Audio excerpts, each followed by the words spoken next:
Hey guys, welcome back to TV Movie Mistress. As always, I'm your host, Mo, and I am back this week to talk Deadpool and Wolverine, which just came out this weekend and was awesome in every way.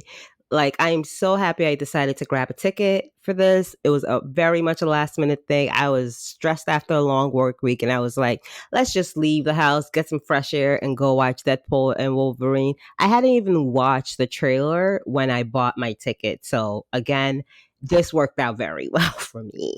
So let's get into it. So just to let you guys know, the first part of this review will be spoiler free, and I will give a heads up. So feel free to hang out in the no spoiler zone until you're ready to leave.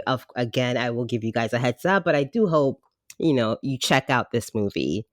So again, I'm not going to be talking about anything that you wouldn't have seen in the trailer, so no spoilers. Deadpool and Wolverine was directed by Sean Levi. And in terms of writers, you've got Ryan Reynolds, Rhett Reese, Paul Wernick. I believe two other names because when the credits were scrolling in the theater, I was like, all of you are getting a name credit? Like, you guys were like, oh, we're going from a Fox budget to a Marvel budget. Throw me a couple of these extra side checks. Is that what's happening there? But again, whatever. Respect the hustle. It stars Ryan Reynolds as Deadpool, Hugh Jackman as Wolverine, Emma Corrin as, can I say, yeah, I don't know if she was in the trailer. Okay, so just stars Emma Corrin. And another thing of note I want to mention is that this was a Kevin Feige production. And that will make a lot more sense when we get to spoilers. But let me just say that ties right back into my June rant episode that I did. But I'll save that for spoilers. So what's the story, guys? Well, Marvel and Fox decided to get married, and that means that our comic universes now have to intertwine. They now have to merge. They now have to become one. And that basically means we have to take Fox, which mostly dealt with mutants, X-Men, and the like, and merge them with Marvel. Well, okay, mutants, which mostly dealt with X-Men from...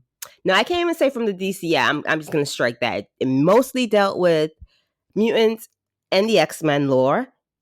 And Marvel dealt, and in this case, Universal Marvel dealt with superpower beings a la Superman, Batman, like superpowered individual. And that's where Deadpool 3 comes in. It's sort of been pitched out there as like the child that's going to allow its parents to be able to get along a little bit better. Sort of like all those TikToks where you see like a kid at a graduation and it's like getting the gang back together and it's like their divorced parents.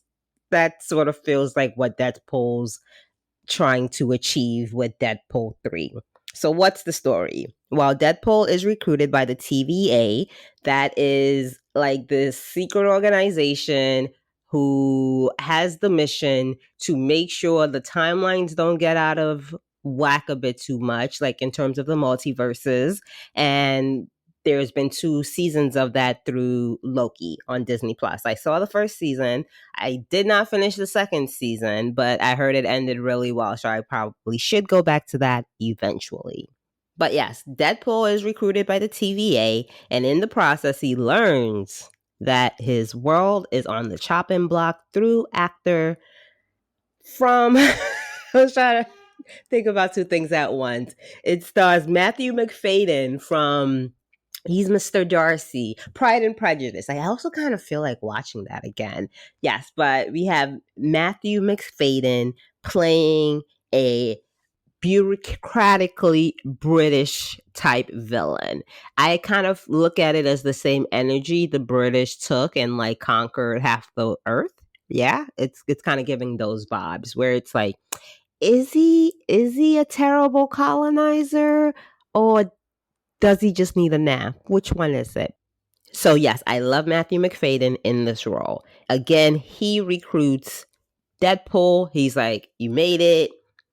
You're going to get to join the Avengers. Now, this is all coming at a time in Deadpool's life where, he's been trying. He wants to be a better person. He wants to achieve something, and he feels like that's going to happen through the Avengers, and that's where the TVA comes in. But again, he learns that like his world will die. Everybody that matters to him, his entire existence, and the people in that existence will disappear. And they need a Wolverine to save it from erasure. Because Wolverine is somehow like the anchor of the film. And that's literally what they call him in the movie. And this is where Hugh Jackman comes in and where the multiverse comes in as well. I would absolutely say this movie has the hallmarks, the traits of a Deadpool movie. It's fourth wall breaking, a lot of potty mouth, violence, and moves at a breakneck speed, which is someone with ADHD I love. Like, it's weird how I can love a movie like Pride and Prejudice, which in a sense seems super slow, but Pride and Prejudice moves fast. It's got like 50 plot lines in that sucker. So, but then that's also the same high I get from watching Deadpool 3. How quickly it moves, how many plot it introduces. It doesn't just it doesn't just focus on like two things. Like, people can't multitask, so I love it for that. And also the visual element and the way the CGI is used. There are moments when you can tell something is obviously CGI, but it's worth it. It's worth that presentation to the eye. Another thing that I like that comes from a story perspective are the side characters. It expands the world outside of the two main leads, Wolverine and Deadpool. And those characters that are introduced are interesting. Of course, though, we still have Hugh Jackman and Ryan Reynolds who have embodied these two roles over and over and over again. Like, I'm pretty sure when the first X-Men movie came out, nobody was betting that Wolverine was going to be the breakout star from that franchise. No one was betting that Hugh Jackman would then like somersault into this spectacular show tune slash Hollywood superhero type career, but he has somehow managed to straddle that line excellently. And of course, you've got Ryan Reynolds, who has always just sort of been the funny guy, but with Deadpool, he is definitely taking on more of the, like, it feels like osmosis, symbiosis, one of those osis, where he's just like taking more in of the Deadpool personality that I'm just like, where does Ryan Reynolds and Deadpool starts? But yeah, it's been interesting to see in real time. When the movie is funny, it's funny.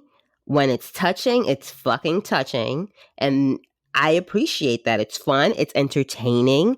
I would say the entire time. Like, I saw it at 12 because, like, again, this was a very last minute, like, day before purchase. And I initially picked like 3 p.m. and it was like sold out except for the wheelchair accessible seats, and I'm not gonna take that. Like, get out of here. Don't do that if you're that person either. And 3 p.m. was sold out, not to even mention the later times. 2 p.m. was already sold out, and I was able to get like one seat in the third row at the Alamo Theater for like 12 o'clock. And I was like, you know what? I'm coming at this late. And I know I can go to other theaters, but I love the Alamo. They make me feel like a person.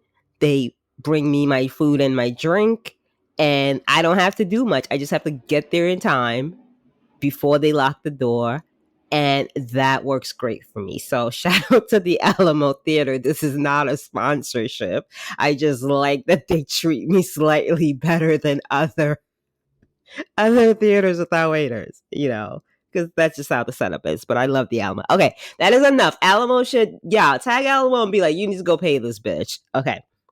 So it's, like I said, it's entertaining. Now, it's not perfect, but it does make you look forward to what might come next in the Marvel Cinematic Universe.